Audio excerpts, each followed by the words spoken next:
everyone. Welcome to another episode of High Stakes with Steve Rozenberg. And this is where we talk about real life, real business, and more importantly, real situations. So the guest I have on today, I'll introduce in a minute. But one thing I've learned is that, as we grow businesses as entrepreneurs, we can't live in a vacuum. We can't be this person who just wants to grow a business, somebody who thinks that that's all it is. You don't give back to anyone else. You don't grow another business. You don't sell your business.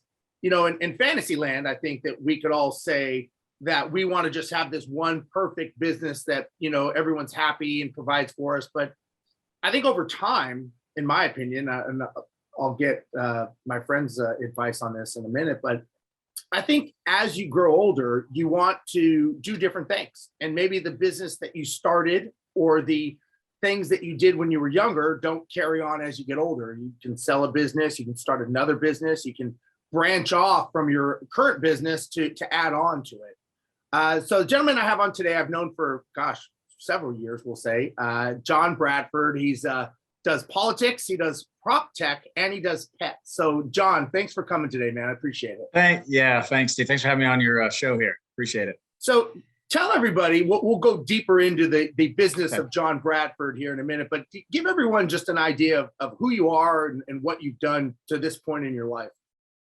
Yep. So I live in Charlotte, North Carolina. I grew up in the Carolinas. I studied engineering in college. I don't know. I did engineering because I was good in math and science, and I was an environmental engineer because I had this grand idea, Steve, that if I was an environmental engineer, I would be outdoors, because I like outdoors, like to fish and camp. And didn't really work out that way. I was recruited by ExxonMobil, was an environmental engineer for a few years, moved to Texas, and then they moved me to Tennessee, got an MBA degree, eventually left Exxon, went to IBM Corporation because everyone around me said, you got to get into sales, you have the gift of gab. And I said, all right, we'll get into sales where there's uncapped earnings. And that's really something that I've tried to teach my kids is, try to get in fields where there's uncapped earnings. And so I went into sales and was at IBM for 10 years as a sales executive, calling on big customers like Federal Express, AutoZone, and many other big customers. But really, I'm an entrepreneur. I was that kid, Steve, when I was young, cutting grass, selling lemonade.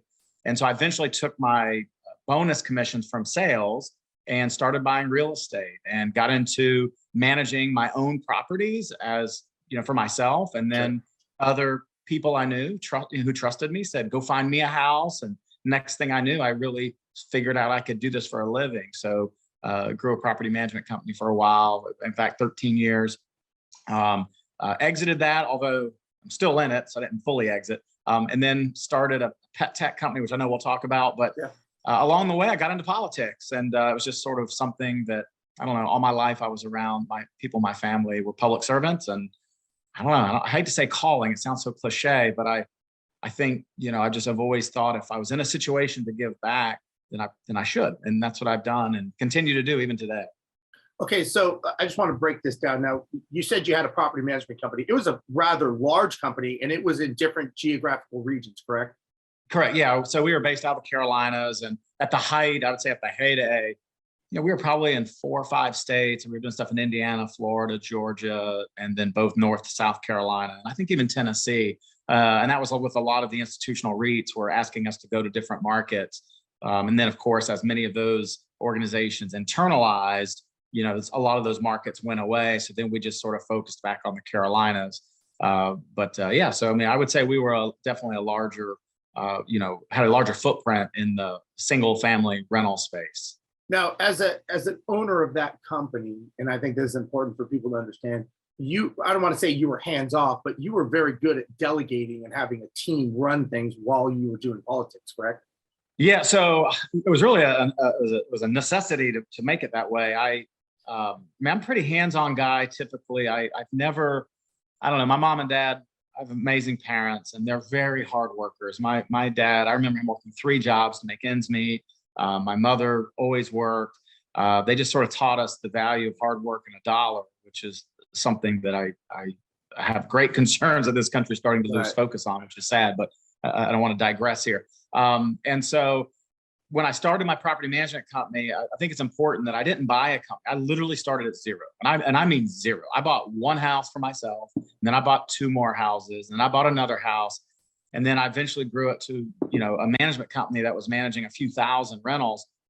And you know, in business school, you know, you learn, you know, people are everything, and you know, and I heard that, but I'd never really experienced that, and boy, were they ever right, because people are everything. And so when I decided to run for town council, which was really easy to keep running my company while I served on town council, that was really not too bad. But when I ran for the House of Representatives and I had to be away in Raleigh, the state house, not Congress, in the state of North Carolina, it really made me, you know, really focus on who, and I use this, you're a pilot, I mean, but I always use this sort of two pilots in the cockpit comparison. And I like this idea of having two people kind of fly the plane, so to speak. So I had someone who was our chief legal counsel, and then I had a young lady who was dynamite, very energetic, very loyal, very hardworking.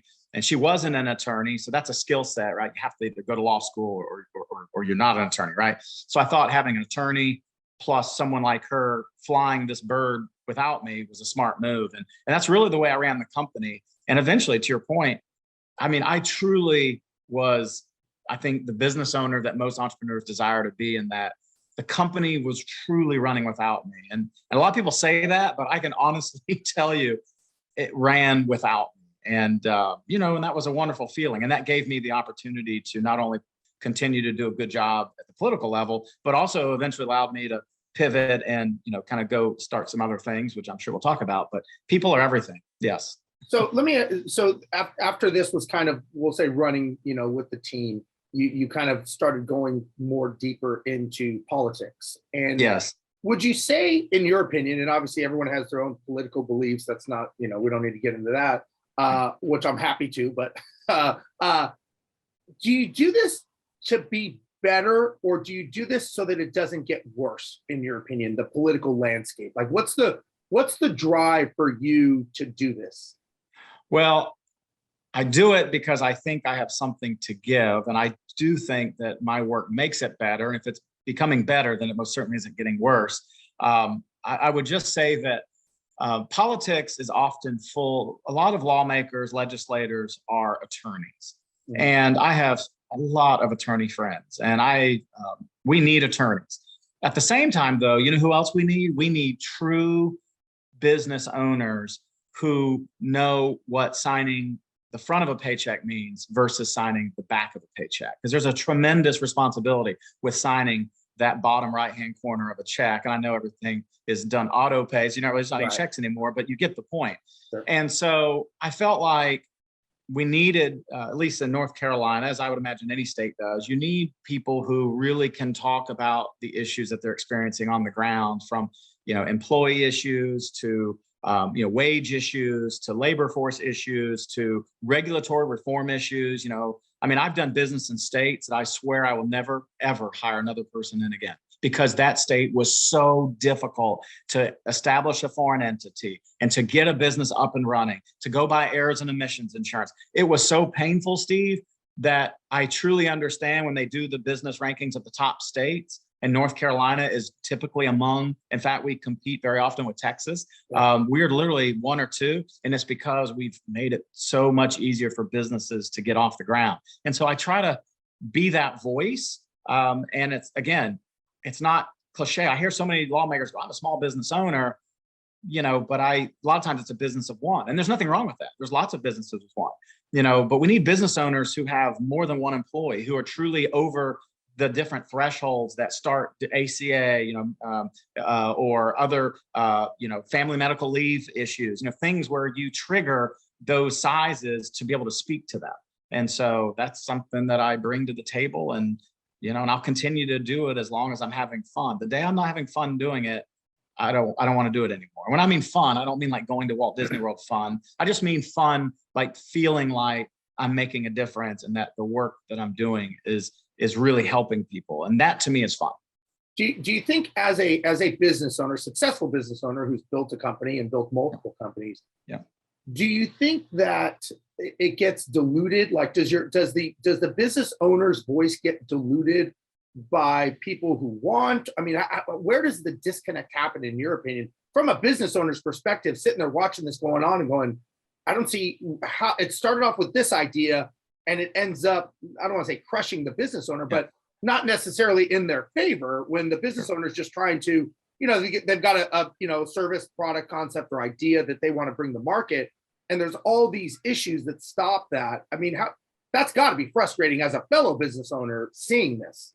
It is. I mean, it's always easy to spend someone else's dollar. Right. It's always easy to spend someone else's money. And so I've been in many situations, whether it be on town council or even in the North Carolina House of Representatives, where I hear, people talk about things we need to do. And I'm like, wait a minute, you're actually impacting this business. We're spending their money. Who are we to make that decision? And someone has to remind them that, we need to really put ourselves in their shoes. I mean, I don't want to get into the politics of it all, but there were just some really crazy, inconsistent things that I saw during the pandemic where we were closing one type of business, but letting another type of business open. Like, for example, restaurants could open, but bars that sold food could not. And I'm like, well, what's the difference? A bar can serve food. It's a type of restaurant, but a restaurant that we don't call a bar. And when I say classification, it was a zoning issue. One was zoned as a bar, one is zoned as a restaurant, but they both sell food. But we would let one open, but we wouldn't let the other one open. And I'm like, that's foreign to me. I don't understand it. They're both serving food. They're both open to patrons. Why are we going to let a restaurant, because it's zoned a restaurant, open versus a bar?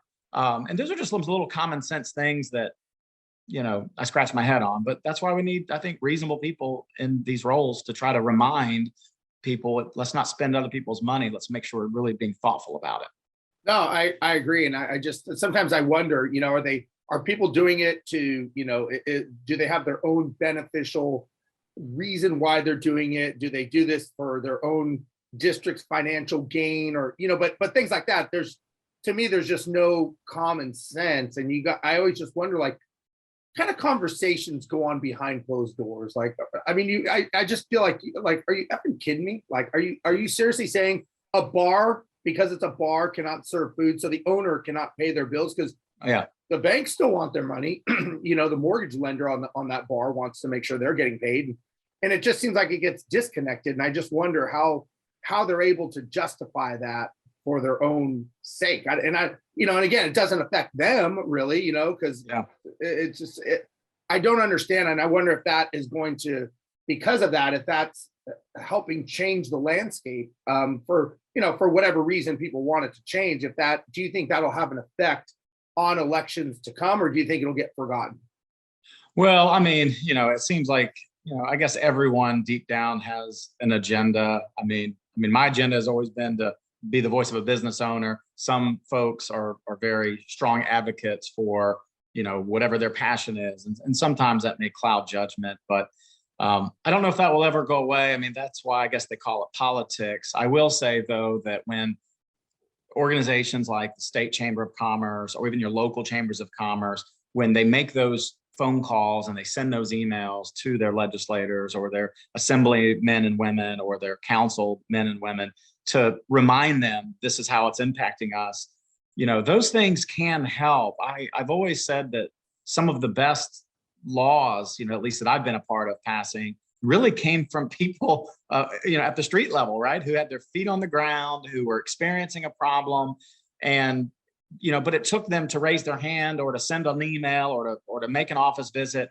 I invite a lot of people to come see me in Raleigh and say, hey, if you come see me, not only will I make time for you, but I'll give you a tour of the Capitol, because I enjoy doing that. And Steve, I mean, I've been doing this now for, I'm in my I'm starting my 6th year in the House of Representatives, and I'm running for a 4th term in November. But maybe less than 10 people have actually taken me up on that, 10 really? Or less. But I've offered it to so many. And I get it. Everyone is busy. I'm not critical of it. I guess my point is, legislators are humans too. We have families, we have lives, but we'll meet with you. I'll meet with anyone. I mean, I've met with screaming people at me, and I go, time out. Let's find the areas we can agree on, and let's park the ones we can't.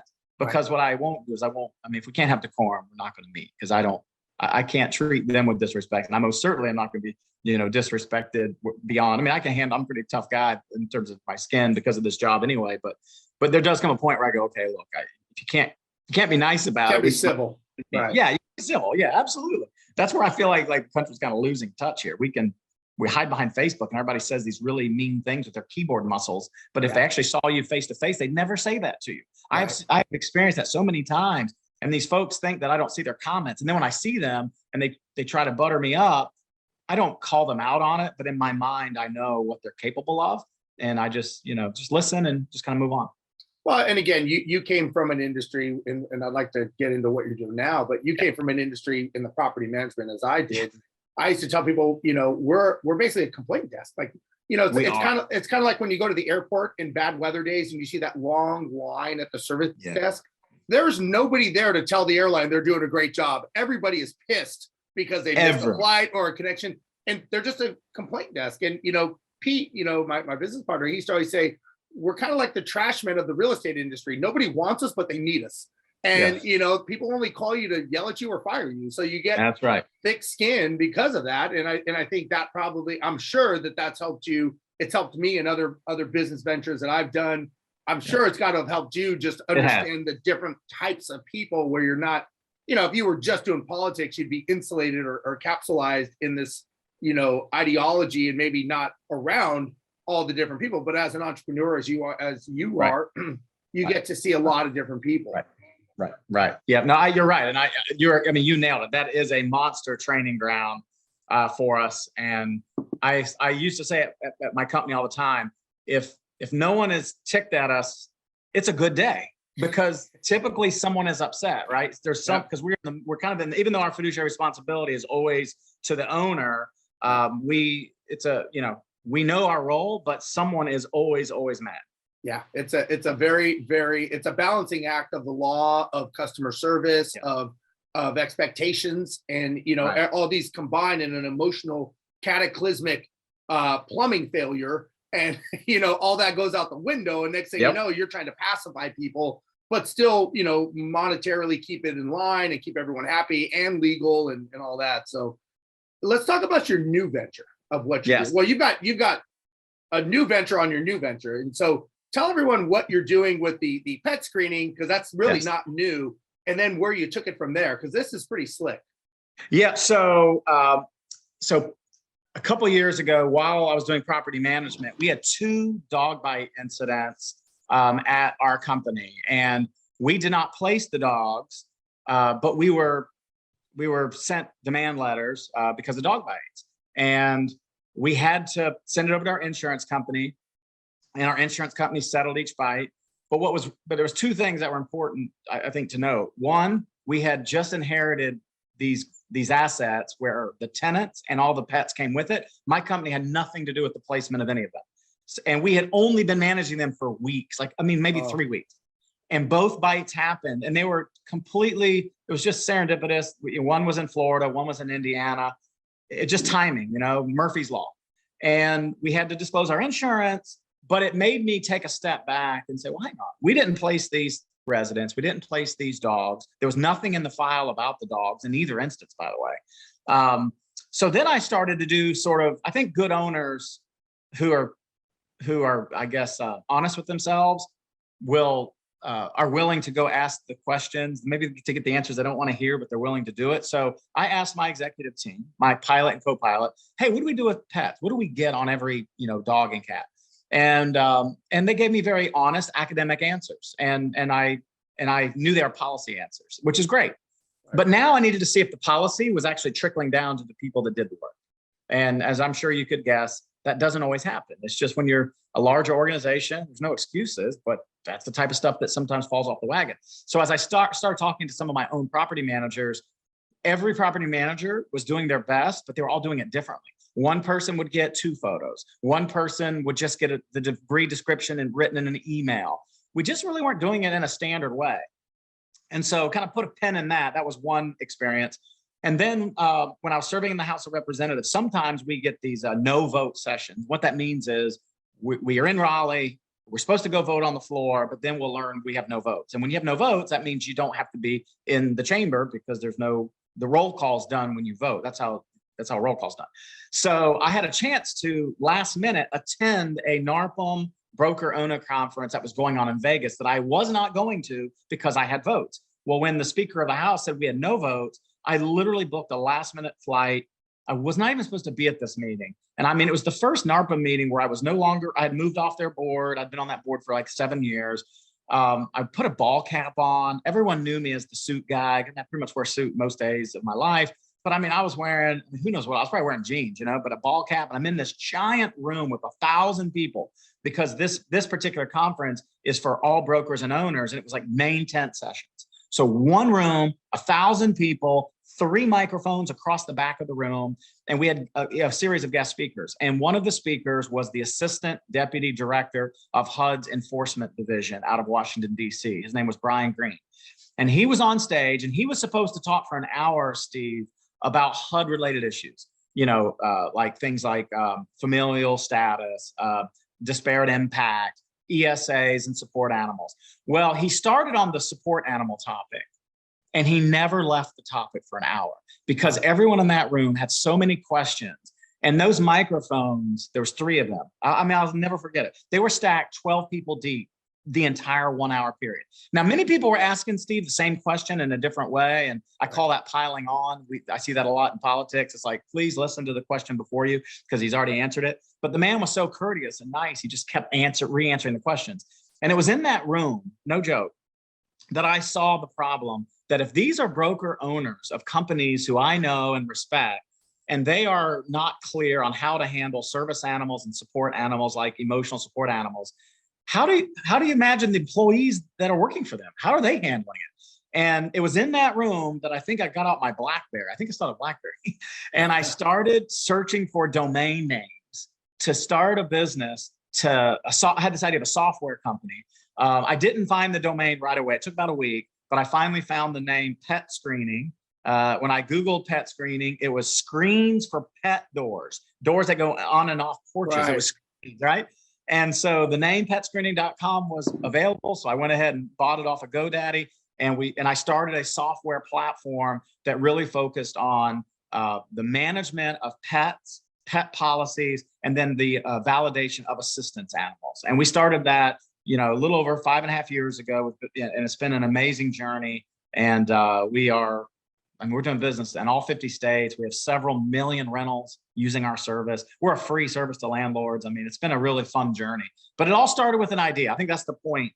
Yeah. Is entrepreneurs like you, like me, and hopefully many of your listeners, there's a difference between an entrepreneur that has ideas versus an entrepreneur that has ideas and then tries it and executes against it. And a good idea doesn't pay the bills.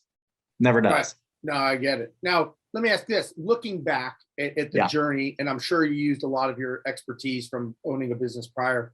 Is there anything you would have done different with pet screening? Because first of all, is there any competition? Do you even have any competition in the marketplace? My first question. Well, we're starting to see just some signs of folks that are kind of popping up, but I would just say competition's a beautiful thing. I actually welcome it. I think it validates what we're doing. Yeah. So you'll never hear me cry foul about competition. But there's really nothing much to speak of, honestly. But again, there's so much business to go around. That's the way I look at it. There's 46 million rentals out there, right? 46 million rentals. And 60% of those have pets in them. So there's a huge space out there. But this is not for the faint of heart. I mean, anybody that jumps in this space has to really want to go down the issues of fair housing, and that comes with its own set of issues, frankly. And so I just don't think most software companies are going to want to jump into fair housing issues because, I'm only doing it because I understand it as a lawmaker. I don't think if I had been that comfortable with fair housing laws, if I would have said, I don't know if I want to go down that road because we're jumping in front of a speeding train every day. Yeah, I was going to say, that's a tough place to be. I was going to say, there's got to be a lot of litigious activity, threats, and this and going back and forth. Absolutely. All the time. Because these people are upset, right? They're used to bringing their animals in and someone's actually telling them that they don't meet the Fair Housing Act guidelines. So what do? They go file a HUD complaint. Filing a HUD complaint is about as hard as filing a BBB complaint, but someone has to respond to those HUD complaints. And so it takes time, it takes resources, it is litigious.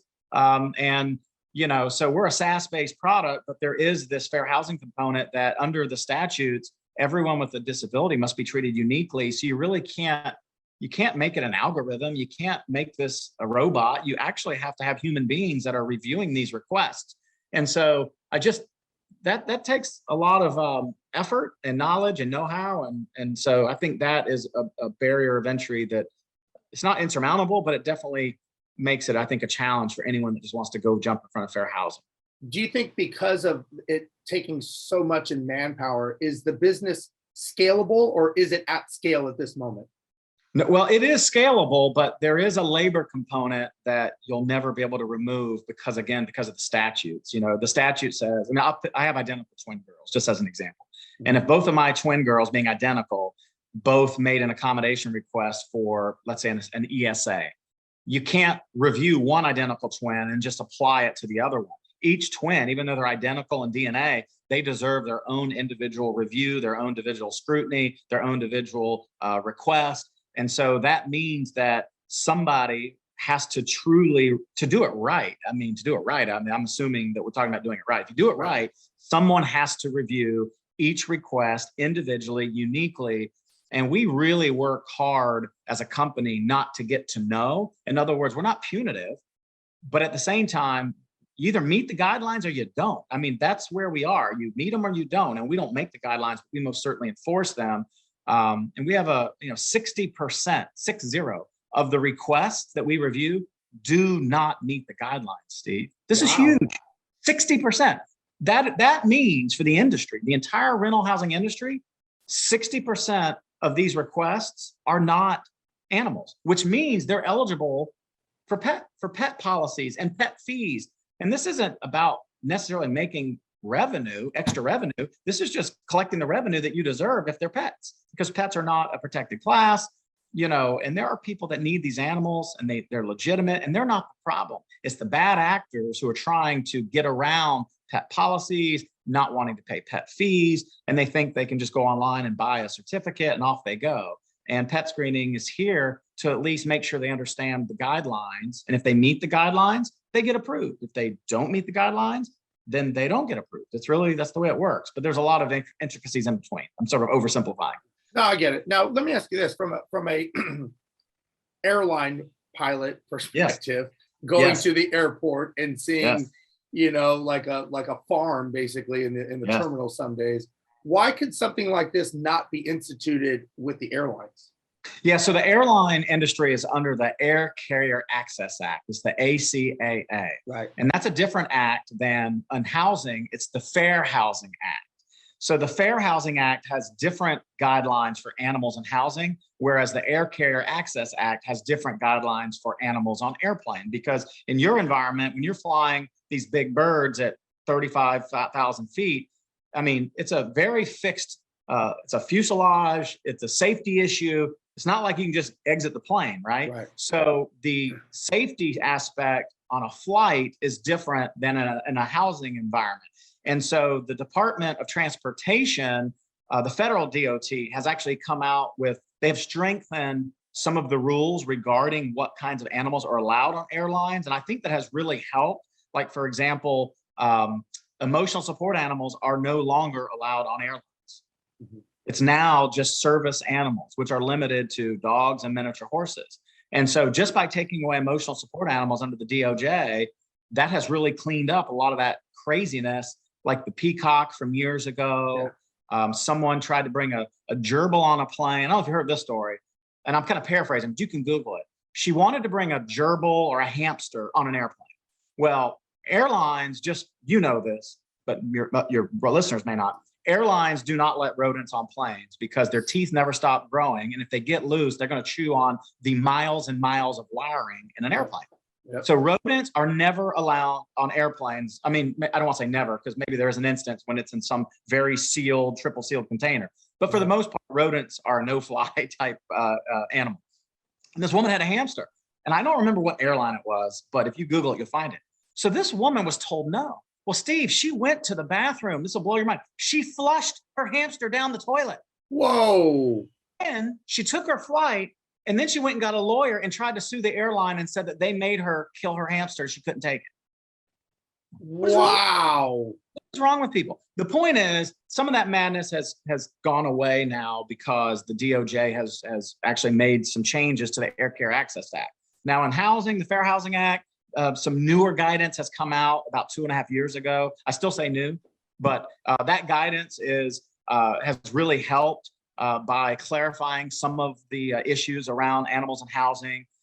So changes are all around us, but someone's got to help navigate this old bird, and that's what pet screening is doing for the rental housing industry. Now, you took pet screening now, and you added something else to this. Was this be considered a new business, or is this an add-on to what you currently do? Yeah. So it's really, I did not start a separate company, so it's still the same company, but this is really a part of our social mission. I have my phone right here, sitting next to my phone. I use that notepad feature on my phone when I travel, just to take like to-do lists and notes. Yep. And when I started pet screening, I literally had some notes about this idea of a lost and found, safe and sound concept, because if we can take people, Steve, and send them to space and back in 15 minutes, then why can't we connect lost dogs, lost cats, and their owners? There's still 10 million pets every year that never find their way home. And so the problem was, in order to go build this idea that I had, it cost money. So I had to wait to get pet screening to a point where we were, had the revenue to go support it. So we just launched Amber Alert for pets. It's called Fido Alert for dogs, Tabby Alert for cats, like a tabby cat.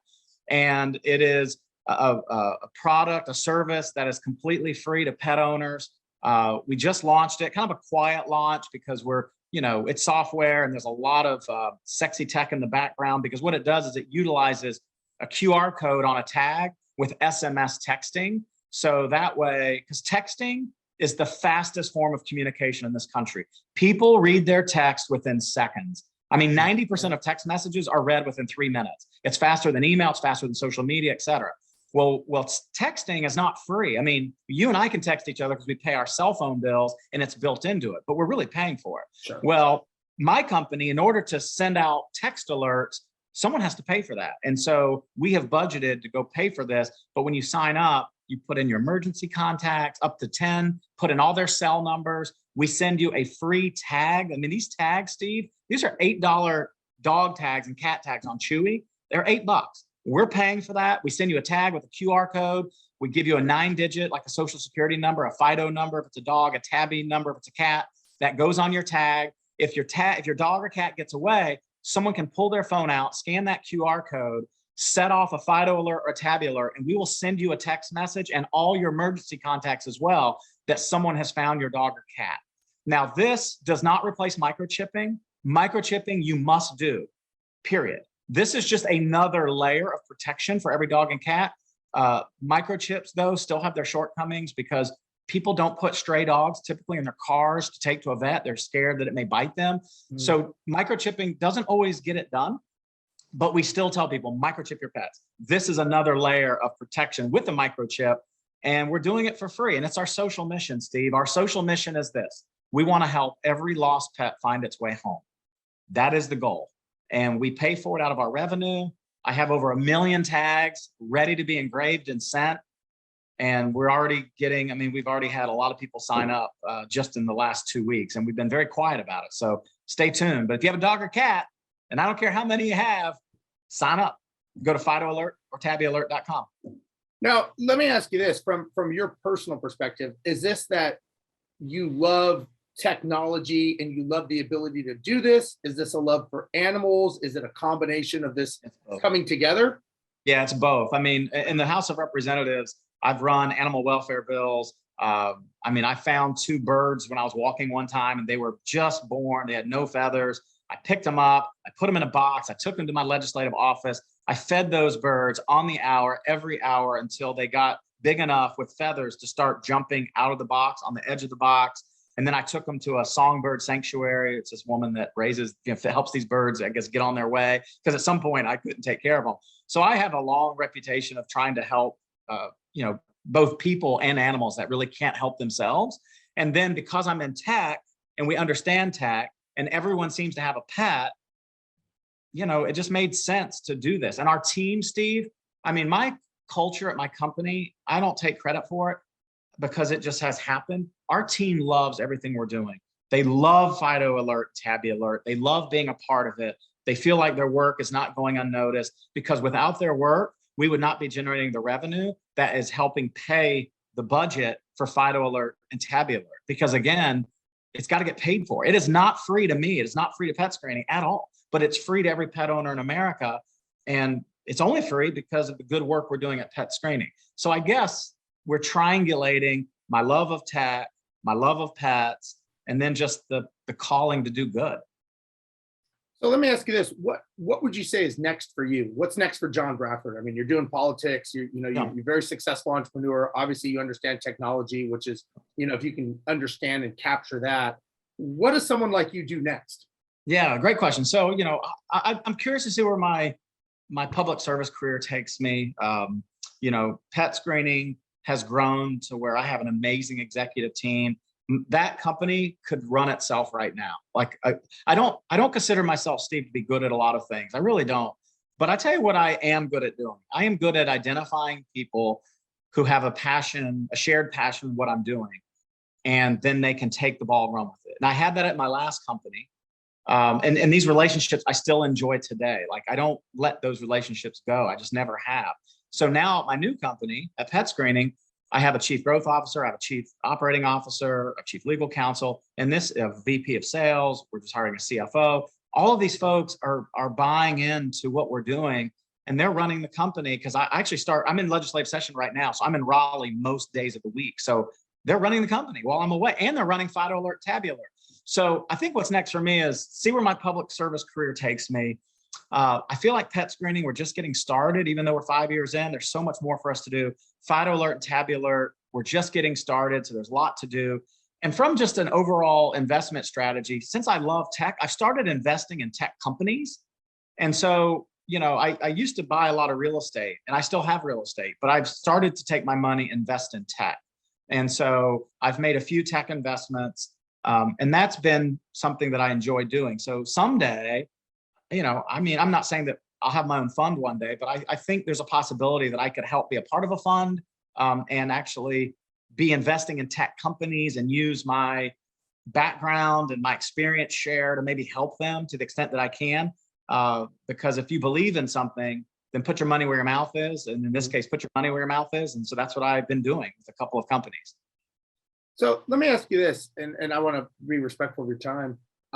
What advice would you give a young entrepreneur today? Like you've ran the spectrum. I mean, from a down and dirty property management company of owning rentals, as I have, and building that, and then technology, politics. Like you've seen a lot of different dynamics and angles, and you're still involved in it. If there's a young 20-year-old something says, "Hey, what should I do? What should I not do?" Like, what advice would you give them? Yeah, so I one thing I've always done is I lead by example. I think that's incredibly important. My very first office, when I had my property management company, we would take one day a week and we'd close the office for 2 hours and we'd clean the office.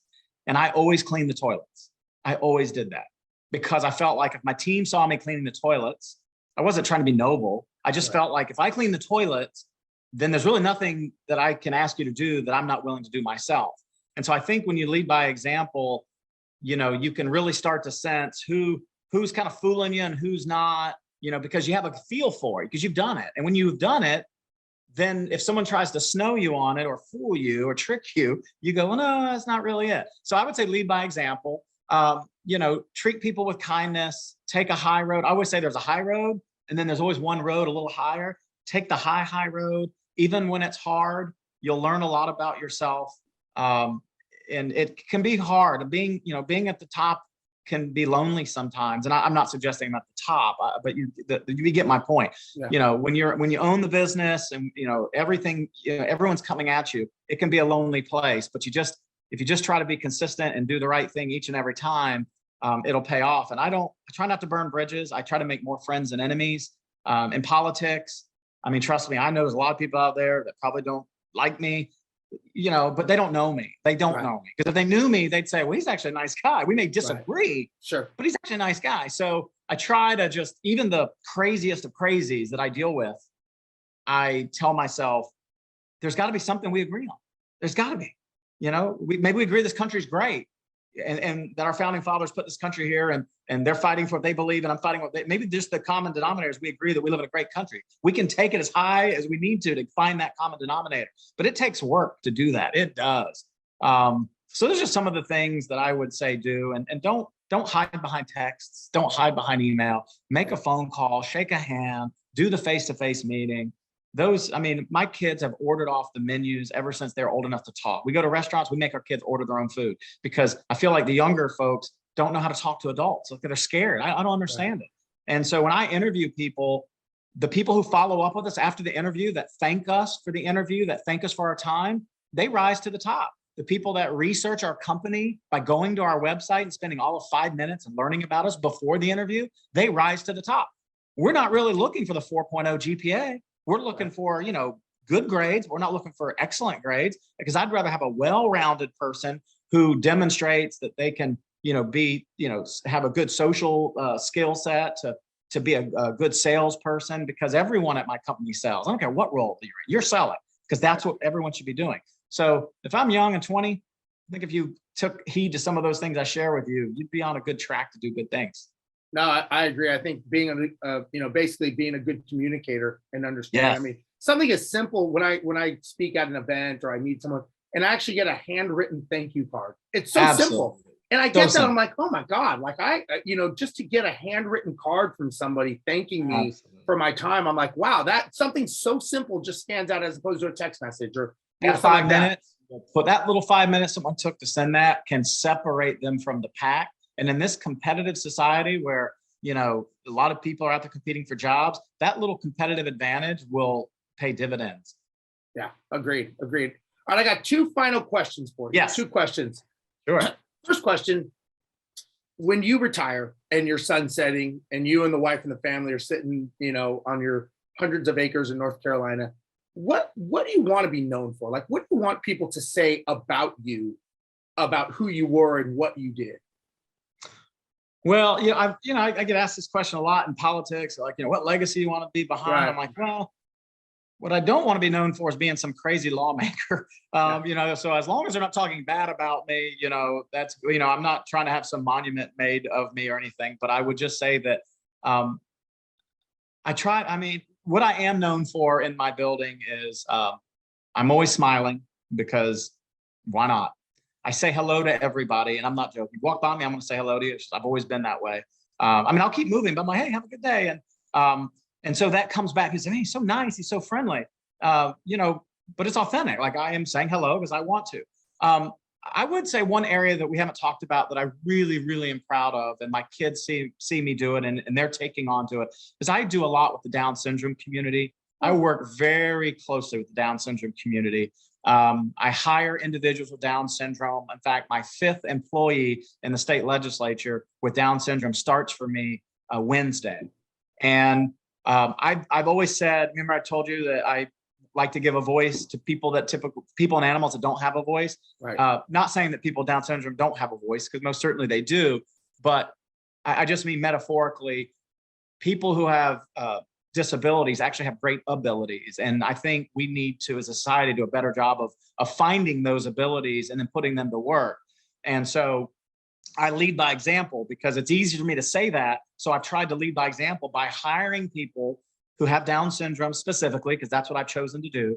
And out of the 5 employees that I've had, each one of them had a different strength and weakness. And I would just find their strengths and put those to work. But that's really no different than my employees who don't have Down syndrome. They have strengths and weaknesses. Absolutely. So if I want to be known for something, it is John Bradford helped the IDD community, the Down syndrome community, and hopefully raised awareness to make sure that these individuals have a good opportunity to live a productive life in our society, because they too want to bring something to the table.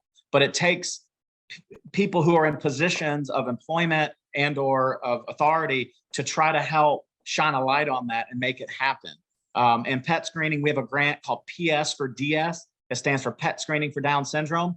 We have $1,000 grants where we will help someone with Down syndrome go adopt a rescue animal for companionship, and we pay for that. So I've brought my passion into my workplace, and my employees love it.